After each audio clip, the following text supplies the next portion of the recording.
اس سے زیادہ کوئی پردہ نہ کھول جائے کہ رضیت باللہ ربا وبالاسلام دینا وبسیدنا ومولانا محمد نبی و رسولا. وہ ضرورت کے لیے سوال ضرور پوچھا جائے، حضور پسند کرتے تھے، لیکن بحث میں الجھ جانا، ہر وقت دین کو تختہ مشق بنا لینا، ہر وقت میرا دل تڑپتا ہے، کبھی کبھی سوچتا ہوں یہ میرے نبی پاک کا دین ہے، کیا یہ صرف دنیا میں بحث کے لیے آیا ہے؟ جس کو 4 لفظ آئے اس نے میرے حضور کے دین کو ذریعہ بحث بنا لیا.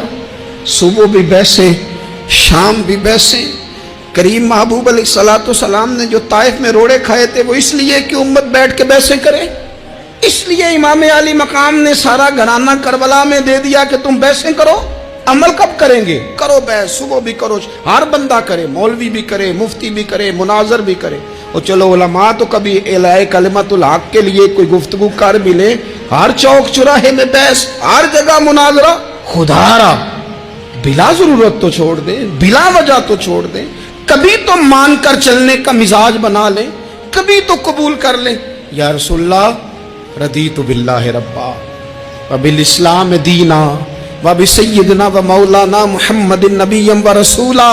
حضور بڑے راضی ہیں کہ اللہ ہمارا رب ہے، اسلام ہمارا دین ہے، آپ ہمارے نبی ہیں. حضور ہم بڑے ہی راضی ہیں، ہم پر کرم نوازی ہو جائے. تو حضور نے فرمایا عمر بیٹھ جا، اللہ تیرے اوپر رحم فرمائے. عمر بیٹھ جانا، رب تیرے اوپر رحم فرمائے.